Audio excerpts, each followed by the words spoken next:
clock was ticking. Jimmy Garoppolo has been great about it. They found a way to quiet that conversation around Jimmy Garoppolo and Trey Lance, mainly by being in the playoff hunt the way that they have. Yeah. Like, fans aren't going to call for a change at quarterback if you are winning and you are being somewhat consistent. But now, again, as he normally is, Jimmy Garoppolo is hurt. But I'm with you. We could have a lot of quarterback movement. Russell Wilson could ask to leave. Oh, I know. Aaron Rodgers could leave. I don't think there is. There could be, or there could not. And then what does that quarterback market look like next year?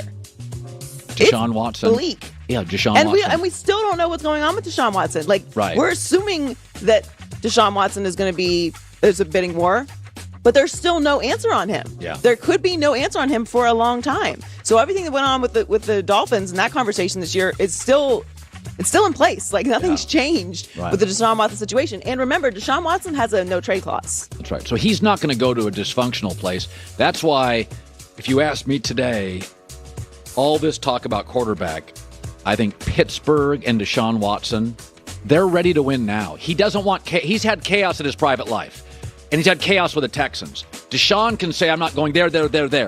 If I said to you, stability, it ain't Cleveland. There's a lot of places that need a quarterback. Most Washington, Cleveland, that's not where you want to go. The Steelers, to me, because I don't think deep down Aaron and Russell, as I talked about with Stafford, you start watching what guys are worth. There is no value. It doesn't. You can't. That's why I don't like when people freak out about trades. Like, if it's a quarterback, it doesn't matter. There's no amount of picks or money that you can quantify having a franchise quarterback. Think about this. When the Lakers traded Shaq years ago to Miami, and the Lakers were very well run at this time. Lakers got a bunch of good parts. Miami won the championship.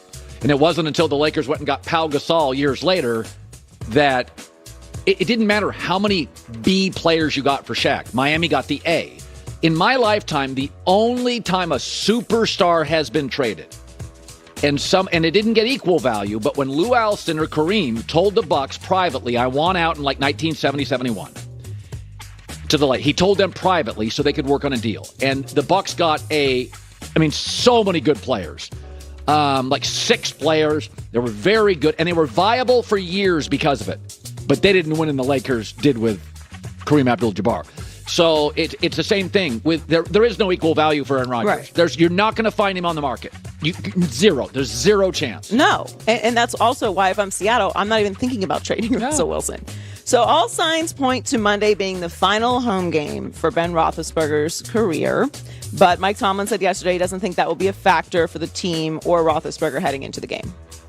I don't know that it's going to impact anything relative to what we intend to do or what he intends to do. Like I've mentioned several times, when that subject is broached in these settings, Ben has really done a nice job of setting the pace regarding that throughout the season. He's been singularly focused on the next challenge and where we are in terms of the here and now. And so it's been easy to follow his lead in that regard, and I'm sure we all will do the same as we press forward toward Monday Night Football. Just the best. No wasted words. Not a wasted word. He is spectacularly word efficient. Yes, there's not a wasted word. And he's like Vin Scully in his prime. He'd use 9 words to call the last RBI single in Game 7 of a World Series. If you wrote it down, you couldn't write it better than Vin would call it. Tomlin, if you were literally crafting as a director of a movie 32 words to talk about Ben, they would be those words. But they wouldn't be able to say it in the same way. Ben is in his 18th season with the Steelers. This season in 14 games. He's 7 of 7, 65% completion percentage, 3,373 yards, 20 passing touchdowns, 8 interceptions, and 1 rushing touchdown. He has had about 4 games this year where he's really looked good. He's had some moments. Yeah. So, but again, what are old quarterbacks and backup quarterbacks have in common? They lack consistency. So yes. I could see Ben after last week having a really strong last game at home. I could absolutely see him 2 touchdowns, no picks. He's 22 of 32. I mean, we saw the late Kobe's last game. He scored 60. It's amazing when it's the curtain's coming down, what professional athletes do. So I could see him playing very well in his last home game. This game has poetry written all over it. It's the Browns. It's Monday Night Football. It does, It's yes. his last game potentially in Pittsburgh. It's probably his last game in Pittsburgh. And nothing's easy for Cleveland. So instead of getting Ben from last week, Cleveland will get the last great Ben game. Exactly. This is going to be one of those must-watch games. I mean, we're all retiring Ben Roethlisberger without him saying it, but obviously this is the end. So the Jags are the first known team to take advantage of the early interview window provided to clubs in search of a coach. They have requested interviews of 6 NFL coordinators: Byron Leftwich and Todd Bowles of the Bucks, Kellen Moore, Dan Quinn, Matt Eberflus from the Colts, and Nathaniel Hackett, the Packers offensive coordinator. They've also shown interest in Doug Peterson and former Lions coach Jim Caldwell, and they will interview Peterson tomorrow, according to Ian Rappaport. So there are a lot of potential coordinators this year that could get jobs, a lot of people that are going to be interviewed. We've talked about it a lot. This is a very strong year for candidates. I don't know that there'll be as many job openings as there normally are. I would love a head coach for the Jags. Caldwell, Peterson, either one. Give me a head coach. I tend to agree. I tend to agree with those teams. I think that somewhere like Chicago could use an up and coming creative guy who's an NFL guy in Chicago. I think with the Raiders as well. Those are two places, Jacksonville and Vegas, that need culture setters. Yeah. They need people that already know what they're doing, that are who also can, in similar ways with Ron Rivera, although I know they're struggling now.